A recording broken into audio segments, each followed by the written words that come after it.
سلسلة مودة بنستقبل استفسارات وأسئلة حضراتكم عن الاستشارات الأسرية والتربوية. بنوتة بتقولي أنا مقبلة على الزواج، تنصحيني بإيه؟ إيه الحاجات اللي المفروض أعملها مع زوجي علشان أدخل التجربة دي وأنا مهيئة تماما للأمر ده؟ خليني أقولك يا ست البنات ألف مبروك وربنا يتمم بخير. على فكرة الحاجات اللي احنا هنقولها دلوقتي مش بس للمقبلين على الزواج، لا ده احنا ممكن نعمل بداية جديدة وريفرش لعلاقتنا بالأزواج من ضمن الحاجات اللي هنقولها النهارده او من خلال تطبيق الحاجات اللي هنقولها النهارده لحضرتك. خليني اقول لك اول حاجه، انت داخله على حياه جديده وربنا يسعدك ويهنيكي. خدي بالك الزوج يا حبيبه قلبي واحنا عايزين نكسب قلبه، في فرق كبير ما بين اني اكسب قلبه او امتلكه.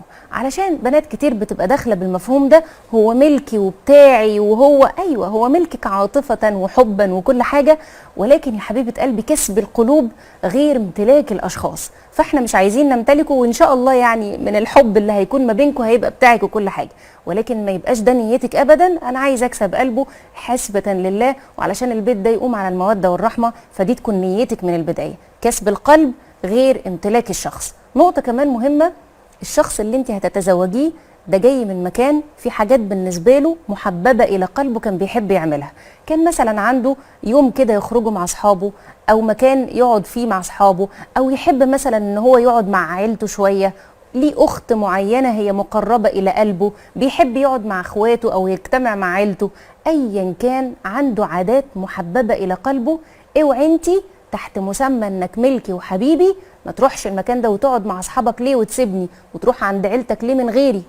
لا، احنا اتفقنا ان احنا بنكسب القلوب مش بنمتلك الاشخاص. ولو قدرتي انك تشاركيه او حبيتي انك تشاركيه في حاجه من دي وينفع تشاركيه فيها، يعني صعب جدا ان هو يكون رايح مثلا يقابل صحابه وياخدك معاه، ايه المشكله لما يكون هو مثلا خارج مع اصحابه ولا حاجه، هيفك شويه كده ويغير جو ويرجع لك بروح طيبه ونفس طيبه عادي. فيكون عندك النقطه دي ان الحاجات اللي محببه لقلبه انا مش همنعه عنها. علشان كتير من الشباب ممكن اصلا يرفض ان هو يعني يقبل على الزواج بسبب النقطه دي، خنقه الزواج، ما انا كنت قاعد حر ومحدش بيقول لي بتروح فين ولا بتعمل ايه.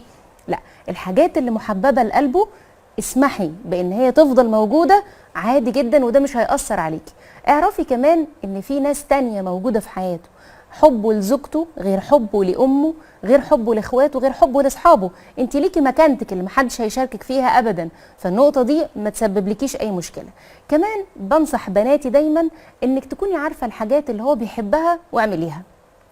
كتير قوي من البنات احب قوي البنوته اللي تيجي تقول لي انا عايزه اعرف مثلا طريقه اكله معينه، زوجي بيحب المحاشي وبيحب الحاجات دي، اتعلميها. والنهارده يعني ما اكتر المواقع المجانيه اللي ممكن تتعلمي من خلالها الاكلات اللي زوجك بيحبها، علشان يكون بالنسبه له البيت او انتي مكان ومصدر الحاجه اللي هو بيحبها كلها بيلاقيها فيكي، مش بس الاكلات، التصرفات والسلوكيات. يعني كان في قصه كده لواحد اسمه القاضي شريح، تقعد معاه زوجته في البدايه، كان جايبها كده من مكان بعيد يعني، وتقعد معاه في البدايه وتقول له انا عايزاك تعرفني الجيران اللي انت ما بتحبهمش او مش عايزني اختلط بيهم، بلاش قول لي هم مين وبلاش اختلط بيهم.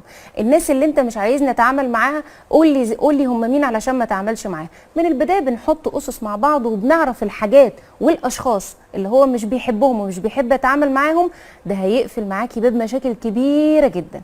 وفي النهايه يا ست البنات خليكي مصدر سعاده، انت صديقه وحبيبه ويعني ناصح امين له، الانسان اللي ممكن يتعرى نفسيا قدامه من غير ما يكون خجلان ولا عنده مشكله. انت بالنسبه له الناصح الامين، الذوق الرفيع. احنا كمان عندنا احنا كسيدات ممكن بنهتم شويه بالتفاصيل، تبقى انت بتنسقي له لبسه او بتساعديه في ده او بتتعلمي مهارات تانية عشان تكوني مصدر سعاده له. الحياه مشاركه بينك وبينه، ودي نصايح اللي انا ممكن اقدمها لك النهارده.